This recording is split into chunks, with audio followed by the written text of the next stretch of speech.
Good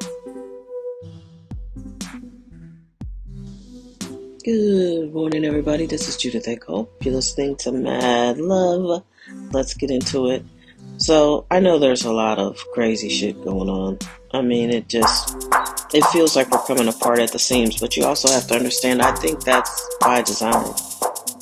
I think that a lot of people who are in power today believe in a fatalistic view of the earth, and they want to see things be chaotic. They're walking around like chaos demons. But people are getting enlightened and waking up to the truth, which is the light, which is God. And I think it's going to thwart their plans. And ultimately, I think it's going to make the earth finally be what we've always thought it could be, which is a beautiful place. There are some beautiful places in this country. There are some beautiful people in this country. And not just this country, I mean globally, all over. I'm used to speaking about America exclusively, but I mean, like, if you look at this planet, there's just beauty all around us. And I don't believe it was supposed to be like this. I think some privileged people decided they wanted to get wealthier or be wealthy, and the only way they could secure their wealth is to subjugate people. And initially that was slavery, and then it became whatever our current economy is now, which is akin to indentured servitude or something. Like, if you want a house and you want some clothes and you want a car, you gotta trade your time for money. And you don't get to decide how much your time is worth. I decide. And then once things got really shitty and scary and people were dying in factories, then they came up with, the rules of the ages of how old you had to be to work. And then you could only work 8 hours. Our work schedule currently comes from Henry Ford. And he created a middle class because they did so well building all those cars. They were able to buy houses and buy food and go on trips and get discounts on cars they were building. And I think it's been an intentional design to deteriorate all of that because they did it. And that's the problem with the human design. The biggest glitch in humanity is greed. I think we are in an era of unaccountability where you just see men kidnap women and rape them or put stuff in their drinks. They don't feel bad and they have sex with them. And it's like, they don't have sex, they raped them. I don't understand what's happening. Everybody feels like what they want is theirs and they're going to take it whether you agree to it or not. And I know it's just a season, but I'm looking forward to this season being over. I think in my lifetime, the last 40 years have been some of the most aggressive, hostile, mean-spirited times ever. And granted, 40 years ago, I was still a kid. I was like a teenager, but still. And I know there's always been killers and murderers and child abusers, and I know that, but it feels like there's just been a green light given to them to come online. Like, all these demons have just come online and been activated and welcomed into people's lives because they got greedy and they wanted something fast. But you don't have to do it that way anymore. And you can ask God for forgiveness, and you can slow down too. And there are a lot of people out here who are stressed, and their nervous systems are stressed. They are stretched thin. Their resources are stretched thin. But I think that's the whole psyop, because when you're unbalanced, or my words are struggling, imbalanced, whatever it is, when you're off balance, you are unable to defend yourself properly. You don't think properly. They keep us in this fight or flight mode and mostly fight so we can be unsettled. You're easier to control when you're not managing your emotions. That's my point. And I know people say, who's the they? I think it's the wealthy. I think it's a group of people, really. I don't think it's just one elite group. I think the elites don't all get along. So I think they've divided in factions. And I also think the shadow government agencies who benefit greatly from everybody being off kilter, I think they, the rogue part of the CIA. And there are a lot of people who work for the government. There are good people or hard workers. They just go to work and do their jobs. But there are factions of some of the upper tiers that have been bought off, and they're greedy for power, and they benefit, from keeping you afraid. Because if they make you think that this is the scariest place on earth, then they'll be able to move in all these surveillance centers, and they don't care. They'll make all this money. I'm not prepared to tell you that there isn't a lot of crime. There's a lot of crime where I live, and people don't know about it. The illusion is that people feel safe. But the other part of it is, most of the time, you would be harmed by someone you know. I think the numbers bear out. I don't have anything official, but I would say about 90% of people who get murdered know their murderer in some fashion. It's either a spouse, usually a husband, or a boyfriend, or your new girl's ex-boyfriend. There's a lot of scenarios, but normally you know that person. And then there's that 10% of people who just, they're mentally ill, they snap, and they kill somebody. But that is actually the minority. And apparently there's some place called Women, Oregon. I think it's in Oregon, WOMYN.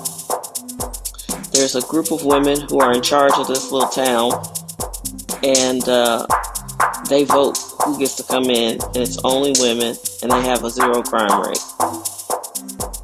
So, I'm sorry somebody told us about it on TikTok, because I'm pretty sure there's some wacko or a group of wackos who can't wait to get there and destroy that.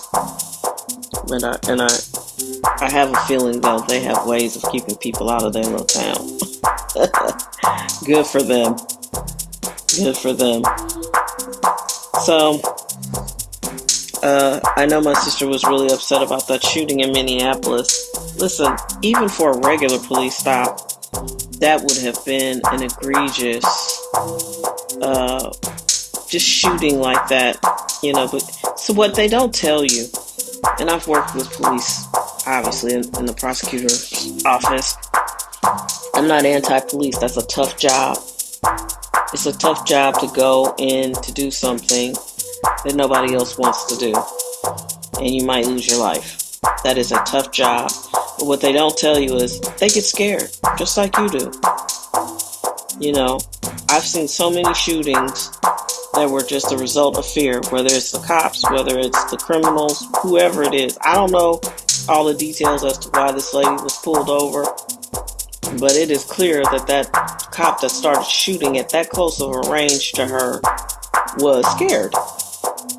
And people keep saying, well, she would have run him over.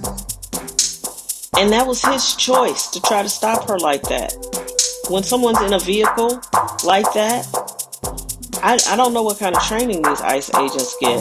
I don't know if they're regular police. I don't know what's going on. But tactical, in a tactical situation like that, that is not the stance you take. If the subject is not cooperating with you, you don't know. She could have had a gun.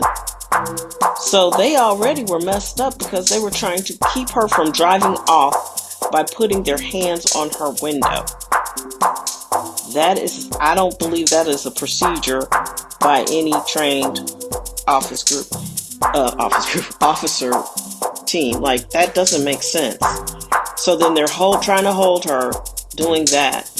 And instead of just putting their weapons down and going on a high-speed car chase, which is also dangerous, but they could have let that happen and then stripped her tires. I don't know what these agents are, and I don't know how they work, but that did not look like a professional police stop.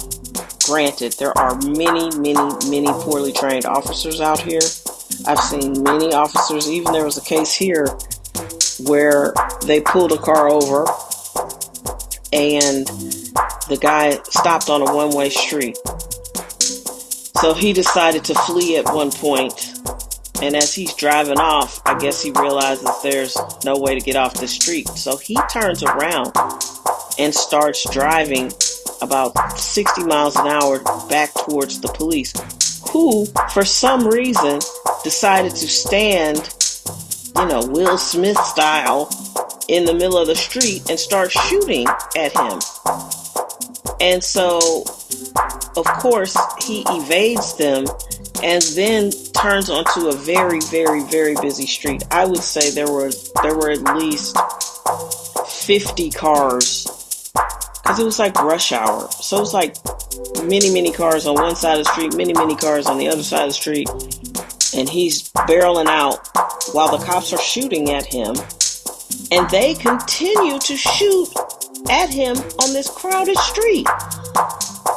Now that is poor training, because they had his license. They had the tags on the car. Eventually you could just go sit on his house. He would go home.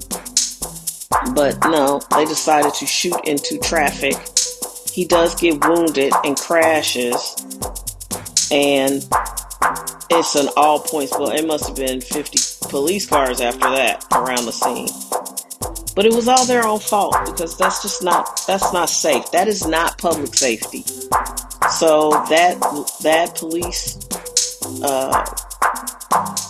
police unit is no longer, it's been disbanded, not because of that, but that certainly didn't help. But that police department is gone, but that training was not there. And it was known to hire people who just could, they were making like $12 an hour or something crazy. And it's like, oh, this means you've gotten in trouble at a bigger department, and now you're scraping by here. And that scene in Minnesota reminded me of that. It was just reckless. Like, what are you doing? You don't care about public safety at all. And so I don't know what ICE is or what it's composed of, but and then I found out she was a white woman. I'm like, well, what was she? Why were you shooting her? Was she an illegal? And what is happening? So there's a lot going on. And then there's, oddly, these pockets of people just being kind to each other. There were an enormous number of people during the government shutdown who went out and gave food away. There were an enormous amount of people who, when it first got cold, they went out and gave out blankets and made sure people had enough to eat. But that doesn't ever really seem to take over. So I'm very disappointed, because I see all this stuff on TikTok, and I see how cool things look on TikTok. And now TikTok is owned by Zionists, which, listen, Zionists are extremists, and it's Israel first at all costs. I have no problem with Jewish people. I live in a Jewish community, and it's lovely. I do have a problem with extremists of any kind, and everything is so extreme. You got extreme Republicans, extreme Democrats. The world shouldn't be extreme. We don't need that. And so TikTok is now owned by people who will censor heavily whatever they think is an anti-Zionist message or an anti-Israel message. There's even people who think Venezuela was some sort of move for Israel. I just want to know why this little country has so much sway over America. It's got to be more than what we can see. And that's where you have to use your discernment, because it just absolutely makes no sense that they have this much control over a country that doesn't need them, but they need us. And I think it's fair to ask the question, and then to just install people who won't allow you to ask the question is very anti-American. And I'm very much an American. And I'm stubborn and old enough to remember when, during the worst times, you still could complain about it. During the worst times, there still were going to be investigative reports. So, I don't know what's happening. America is becoming less American. And, I don't know, I'm happy to fight it. And I hope you're happy to fight it alongside me, because that's exactly what we do. I'm at love because, I'm not being paid by anybody. And Spotify is soulless. They're not going to mute me. They'll take the checks until I get famous. So if you guys make this podcast the number one podcast, we might have more issues. But for now, I get to say what I want. And if you guys ever want to fund that so I can stay independent, I'm more than happy to do that. Which I might put that together today and start a campaign, because this is really starting to get frustrating. I would be scared, but it's not scary. It makes me angry that we've sold ourselves out. And if you love Israel so much, go live there. You can be a Zionist and go live over there. I don't understand that. I don't understand what's going on. Someone eventually will crack the code and tell us, but for now it's pretty concerning. And yes, it is scary. I don't know what ICE is doing. That part is scary because we actually live here and people are being pulled over. But I need to know more of the story. I've learned after 7 years of watching surveillance videos that whenever a Whenever a news outlet releases a snippet, there's always something that you don't catch. There's a beginning of the story. I saw the short one and I saw the extended one. But I will be honest with you, they looked very, very unprofessional in terms of a tactical unit, which makes me wonder who is comprising this ICE. Because they don't look like they've been trained in anything. I don't even think a military person would approach a car like that. So, that's a fair question. But, we're all in this together. We'll get through this together. All unpleasant things come to an end. God loves you and so do I. Please be safe. Use your discernment. Like I told you, I was watching Getting On HBO. It's a very short series. 3 seasons, 6 episodes apiece. But I forgot to tell you, Niecy Nash is fantastic in it. And so is Alex Borstein. And so is the amazing Laurie Metcalf, who I've watched on television since Roseanne. She is fantastic. It's so well cast. Niecy Nash is hilarious and brings. They're all three great in their own way, but the most appealing character is Niecy Nash's. The other two are probably sociopaths, but Laurie Metcalf is incredible. What a treasure. So I don't know. It's not as cold here as it should be, but it's cold enough to probably keep most people from going outside and hugging a tree. But do something that grounds you and puts you in touch with nature, and take care of yourselves. Watch something fun on TV. Getting On is hilarious, and it is just like Caregiving. I watched the show originally when it was on. I don't remember the last season, so I must have forgotten about it, but after now having cared for my mom, and now I watch it, there were some heartstrings pulled, I won't lie. There were some scenes that were very tender and reminded me of the situation in a tough way. But there were also a lot of laughs. And it is very spot on. When you're dealing with an older person who's sick and ailing and in hospice, yeah, it's a lot like that. It was very entertaining. Very good show. Have a great weekend, y'all. Be well.